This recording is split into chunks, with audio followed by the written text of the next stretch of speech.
উঠছেই, কারণ বিশেষ করে আমি যেটা প্রথমেই বলেছিলাম যে এই রেপ এবং এই ধরনের কেসে, রেপ এবং মার্ডার কেসে বায়োলজিক্যাল রিমেন্স যেগুলোকে বলে সেগুলো খুব গুরুত্বপূর্ণ তথ্য। যেমন ধরুন সিমেন, স্যালাইভা বা নখের কোণে লেগে থাকা চামড়ার, যে অপরাধী তার চামড়ার অংশ, এই সমস্ত কিছু অত্যন্ত গুরুত্বপূর্ণ, কিন্তু এগুলো সময়ের সাথে সাথে নষ্ট হয়ে যায় এবং খুব তাড়াতাড়ি ডিসইন্টিগ্রেট করে বিজ্ঞানের ভাষায়, এবং তারা তথ্য সময়ের সাথে সাথে লস হয়।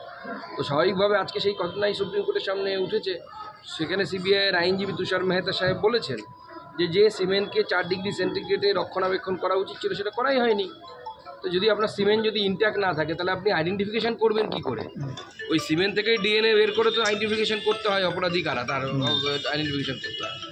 দাদা, ময়নাতদন্তের চালান নিয়েও একটা প্রশ্ন তোলা হয়েছে বারবার করে, বলছে চালান সঠিক সময় চালান কাটা হয়, একদম চালান ঠিকমতো কাটা হয়নি, এফআইআরের আগে রিকভারি দেখানো হচ্ছে, মানে পুরোটাই বোঝা যাচ্ছে যে ঘেটে ঘ যাকে বলে আর কি। একটা মিথ্যেকে ঢাকার জন্য 10টা মিথ্যে বলতে হয়েছে রাজ্য সরকার এবং রাজ্যের পুলিশ প্রশাসন। 14 ঘন্টা পর এফআইআর করা হলো ঘটনা, সেই নিয়েও সুপ্রিম কোর্টের তরফ থেকে বিচারপতিরা, সুপ্রিম কোর্টের অবজারভেশনে সমস্ত কিছুই এসেছে, কিন্তু আমরা সুপ্রিম কোর্টের কাছ থেকে এখনও বাংলার মানুষ যে ধরনের রায় চাইছে এখন আমরা পাইনি। আমরা অপেক্ষা করে আছি, পাবো নিশ্চয়ই, না জাস্টিস পাবো। আজকে মুখ্যমন্ত্রী বলেছেন এই আন্দোলন ছেড়ে চলে আসুন, ফিরুন। না, সে তো উনি তিনি ওই 12-13 বছর ধরে তো মেলা খেলা করেই চালাচ্ছেন, মানুষকে মেলা আর খেলাতে মজিয়ে রাখতে চাইছেন।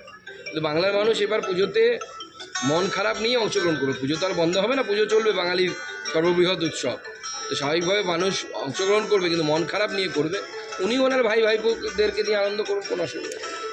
মুখ্যমন্ত্রী এটাও বলছে যে কাজে জয়েন করে, না, উনি ধমকি দিয়েছেন তো, ডাক্তারদেরকে ধমকি দিয়েছেন যে সুপ্রিম কোর্ট বলেনি যে 5টার মধ্যে তোমাকে জয়েন করতে হবে। সুপ্রিম কোর্ট বলেছে আপনাদেরকে জয়েন করার অনুরোধ জানাচ্ছি, পরবর্তী সময় যদি রাজ্য সরকার ব্যবস্থা নেয় তাহলে সুপ্রিম কোর্ট এই বিষয়ে হস্তক্ষেপ করবে না।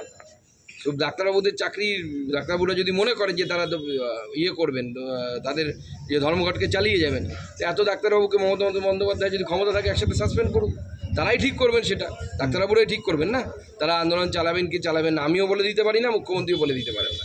ডাক্তারবাবুদের ঠিক করতে হবে যে তারা প্রতিবাদ করতে চান কি চান না, তাদের পাশে আমরা আছি। আর একটা কথা